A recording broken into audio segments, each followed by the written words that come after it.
The hierarchy salutes you, one and all, in the name of the living God. I am come this night directly from the heart of the great central sun, where I have studied and observed the inbreathing and the outbreathing of cycles by the Almighty One. I have seen, as I have witnessed of old, the coming forth of the white fire from the great hub that spirals throughout myriad formations of stars, universes, unto the periphery of cosmos. I have seen light expand, light transform, light descend, light receive the pattern and transmit it into the hearts of mankind. Precious ones, I ask you to bear with me as I explain to you this evening the indomitable, irrevocable, relentless power of the law of cycles. The infinite spark, the idea that descends from God, has a mission to accomplish. Beginning in the etheric plane, the plane of spirit fire, it comes forth. Precious hearts, the descent of that idea through the many cycles of manifestation contained within our Creator's consciousness cannot be impeded, and it cannot be long limited by the consciousness of mankind. Even the tiniest erg of energy pursues relentlessly its divine blueprint. Therefore you see that any part of life who places itself in opposition to the natural unfoldment of cycles will encounter deep trouble. Disease and death, and all manner of inharmony within the body temple. For all of cosmos is a mighty tidal wave that keeps rolling onward in a mighty onrushing power of creation itself. Those who ride the crest of the wave on to victory are the immortals, and those who attempt to stay that tide are the mortals, who for a time remain in the mortal consciousness, and then, if they do not repent, they are no more. Can you not understand, then, that all sorrow, all discomfort, is simply a lack of recognition, a lack of understanding, or a rebellion against the natural laws of the cycles of cosmos? Let us, then, enter into a spiral of light as it comes forth from the sun. Let us feel the precipitation of an idea from the heart of God into manifestation. It is like flowing with the current of a cool stream. We find that our consciousness is filled with the awe of the blueprint, the intricacy even of the design of a leaf or the tiniest form. We can penetrate to the very core of that idea and observe how the unfolding of the energy spirals from the heart of its flaming center occurs with precision timing, step by step, directed by the 12 solar hierarchies, which also have their focal point in the center of each flaming idea. The idea action, the ideation of the monad as it descends.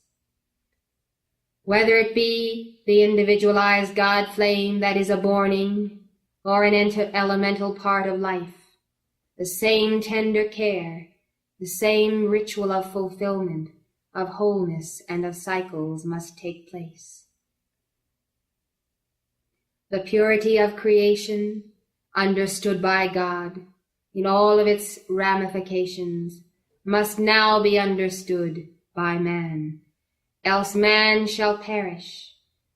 For man himself, in his carnal consciousness, has initiated so many cycles that are coming to fruition that are not the righteousness, the right use of the laws of God. That when these cycles near completion, as they are in this age, there is a time of great travail, as the cycles of light and God's power move relentlessly, so man as a co-creator with God finds that the cycles which he has initiated also move on, unless he has the presence of mind to realize his miscreation and cry halt before the full inundation of the karmic penalty of his misuse of the law of cycles is upon him. Confusion arises then when the individual cannot identify the difference between a cycle originating in God's consciousness, a cycle originating in man's consciousness that is imbued with God, or a cycle that has originated in the energy veil spawned by the carnal mind. To distinguish between relative good and evil and absolute good is the office of the Christ within you. It is the office of the Christ to mediate between God and man, and the flaming sword which is yours to bear is the sword of cosmic Christ discrimination. Understand then that before you can get on the track of the cycles of God's consciousness and be carried by the mighty wave of light, you must know which track to follow. It is like a stream of headlights that appear in a still photograph taken on a dark night. Many lines of force are crisscrossing the human consciousness. Where shall we go, Lord? Thou hast the words of eternal life. Where shall mankind go when they have no standard, no teaching, no understanding, that good in the relative sense is no better than evil in the relative sense, and that only absolute good leads to absolute perfection? As Paul said, if the righteous scarcely be saved, where shall the ungodly appear? This means, if those who are striving to enter in at the strait gate, those who desire to see perfection and pursue the teaching as they understand it, if these also may fail, then where indeed do those who do not pursue and strive for good appear at all? It is as though they were not even blips on the screen of the Creator's consciousness. Do you understand, then, that a motive originating in the carnal mind that may serve some immediate, short-range purpose for good cannot necessarily be assessed as good in the long-range sense? Do you understand, precious ones? The motives for business, the motives for living, they may bring temporary alleviation of pain and suffering to another part of life. But is the ultimate end and the ultimate good of this service the ascension for the one rendering it and the ascension for the one receiving it? Sometimes the good you do may stay the karma that ought to return to another as pain and sorrow. Can this then be called absolute good? No, it is good in a relative sense. That is, it is good in relation to the consciousness where it now is. For instance, perhaps it is the karma of one to experience some pain, some deprivation, some suffering. Now, if you alleviate or interfere with the cycle of the return of that karma, the individual may feel comforted in a human way.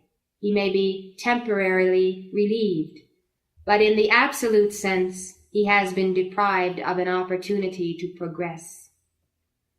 I am certain that if you will meditate upon the laws of good, absolute good, and relative good and evil in the days that come, and call to me in the hierarchies of the sun for illumination and direction, you will be able to discern the sharp line of division between God's consciousness of good and man's consciousness of good. As the Lord hath said, your thoughts are not my thoughts. Beloved hearts, I desire to initiate within you a cycle of meditation, of thought about the universe and its many wonders, and how these wonders are being performed within your consciousness, and how you can flow with the mighty currents of life, and how this flowing with life is an entirely different art and science than that which is conceived of by the present generation, who are very loose with the words flow with it.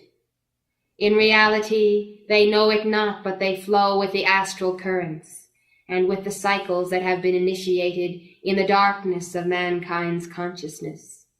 It is very easy to flow with these cycles, precious ones, and to think that they are good, because they are based upon the same laws that are followed by the absolute good of the Almighty One.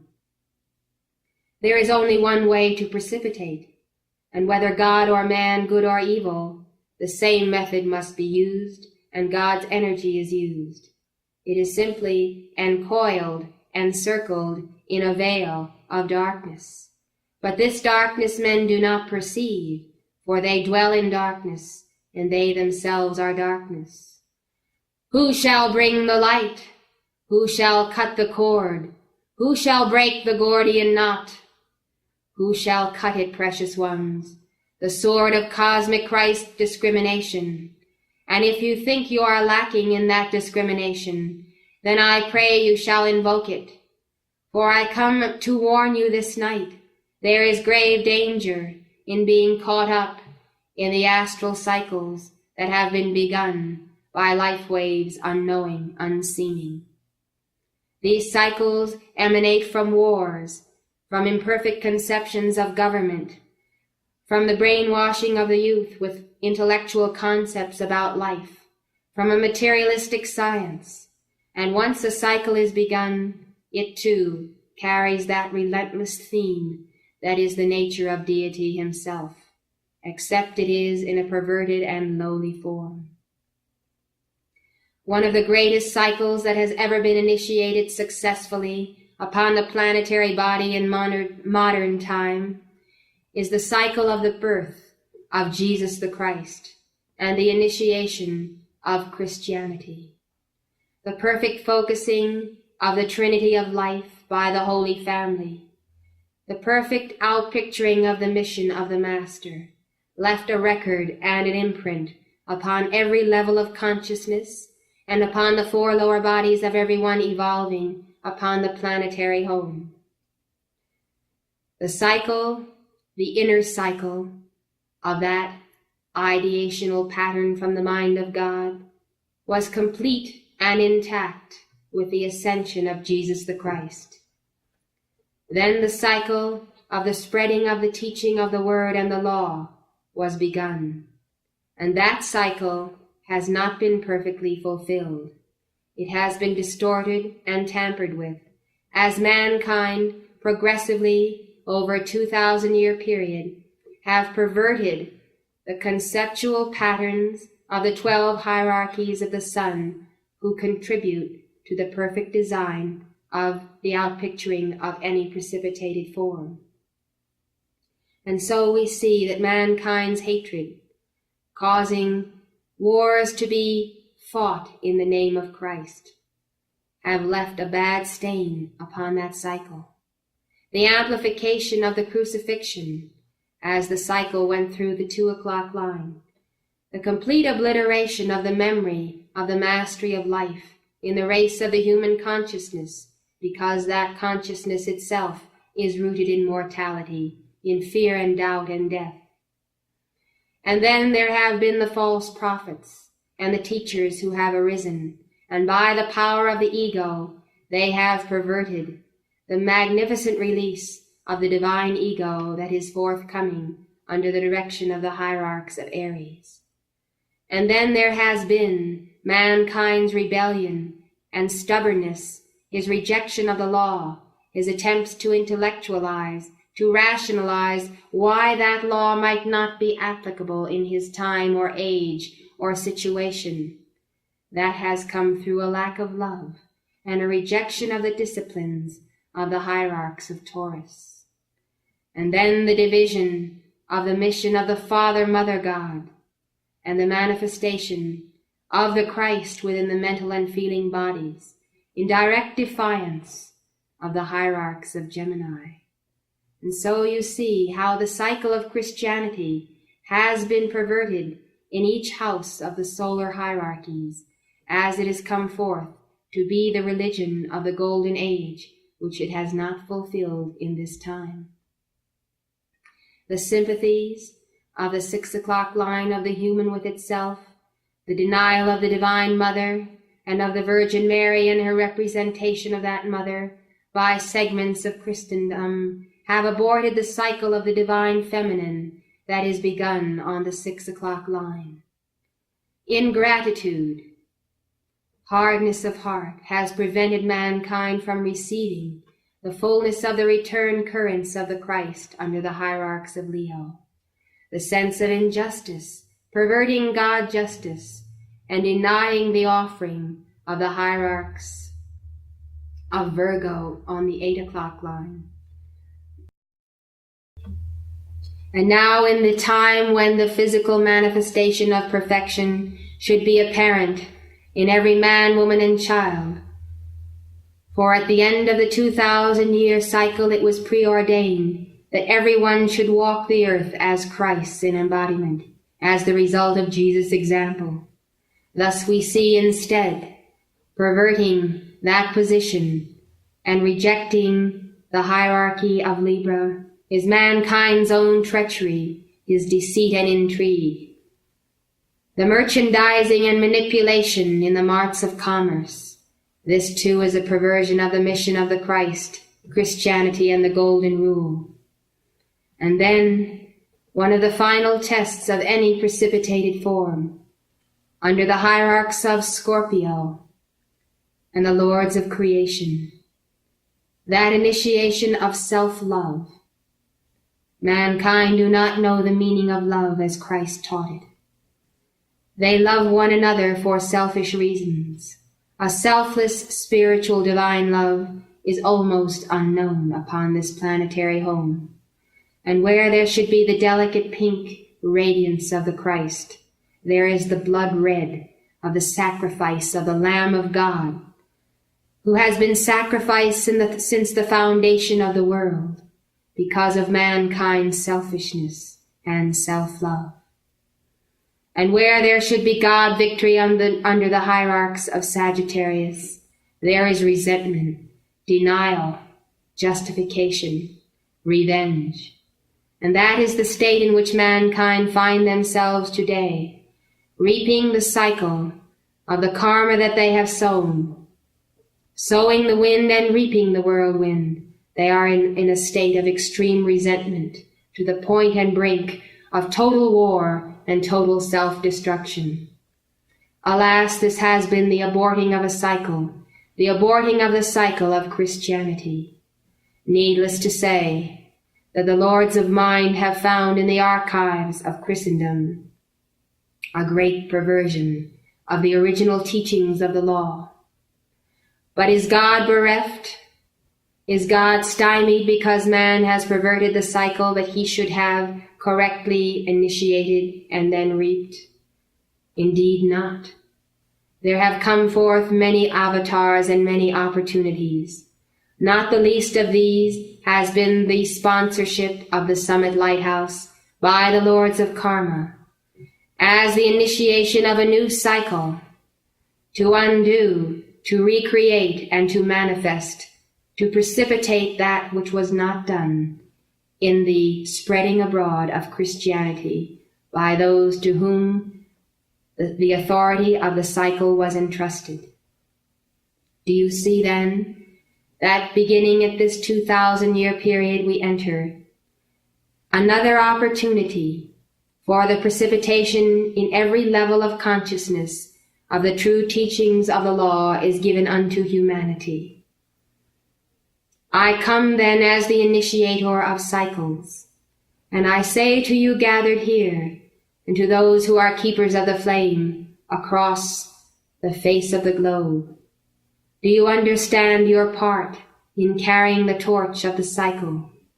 Whatever hierarchy you serve, whatever master, recognize your very key position in anchoring into the world of material form the cycles of the knowledge of the law. Without the proper manifestation of that law lived in your life most perfectly, anchored through literature and books and teaching and schools and colleges, this next 2,000-year cycle could also be aborted. But is the cycle ever aborted, precious ones? I must tell you nay, for the tides of light that come from the great central sun move on, and their hand is never stayed. It is mankind who fail. It is mankind who lose, and they are caught in the undercurrents, and they are drawn to the bottom and the depths of the sea of their own creation. The tides of light do move on, and those who are there to ride the crest to victory shall become the immortals.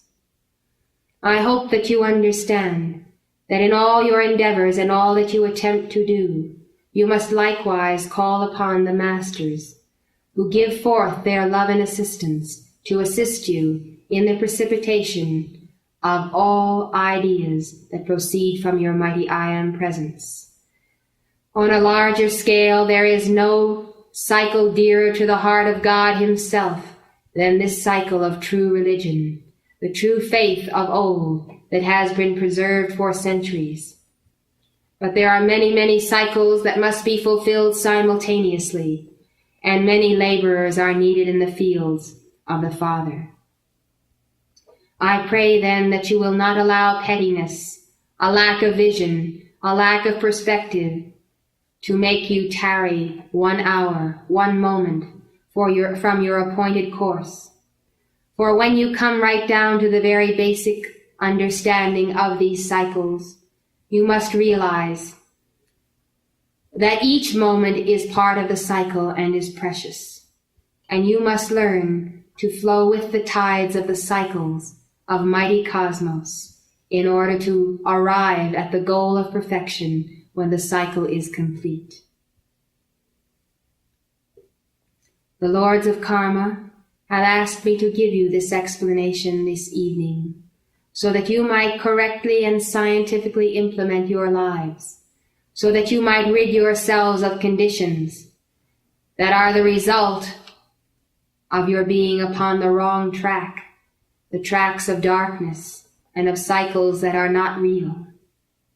I ask you to examine where you are going, quo vadis, and what is determining the course of your life, and where were the patterns and habit formations begun that cause you to do the things you do each day, in your service, in your job, and in your life. Challenge each one on paper, write each one down, ask yourself, does this activity which I pursue, to which I give God's energy and endow with my life, does it lead to the absolute end of perfection, of the ascension, and of the victory of life for the planet? Give this acid test and ask the question. And if you find that you cannot answer in the affirmative, consider then how you can eliminate the feeding of this cycle with your energy from your world. Only thus will you become one-pointed, as stars that traverse the sky, never deviating in their course, but going their appointed rounds. So be thou, sons and daughters of the flame, sons and daughters of the Most High God. This teaching was given to you in the heart of the great central sun at the hour of your natal day. At the birth of the soul, you understood innately the law of cycles. Look at yourselves now, how you have reaped the cycles of karma that you have sown. Must you stand there and allow them to continue on their course? Indeed not, for you are a co-creator. Ask then the Almighty to arrest those cycles not of the light that are continuing in the world, in your consciousness and in the planetary body. For the mighty I Am Presence has the authority and the power to instantaneously arrest and reverse any cycle, and to cause a complete erasing, a disintegration of it, right back to the 12 o'clock line. It is as though you would see a moving picture in reverse. All of a sudden, the figures go back into the little holes from which they came, and they reverse the order of their activities. This is the process of transmutation. This is how energy is freed of an imperfect cycle. I say to you, you must demand and command it in the name of the Christ, that every single cycle of every single cell and atom within your form that is not outpicturing the perfect cycles of the Christ consciousness is now dissolved, is now arrested and turned back by the authority of your God presence. If you will but make that invocation each morning, you will find in a very short time that only the cycles of immortal life and your divine plan fulfilled and your ascension will prevail. And then the needless draining of energy into the subconscious reaches of your mind, whereby most people drain 75% or more of their daily allotment into needless, useless patterns and cycles, long outworn, will be liberated for the perfectionment of the earth and of your life. This is why an avatar, a Christ, is born when the threefold flame is balanced. This is why one man, focusing the power of God, is all that is required by the hierarchy for the salvation of a planet.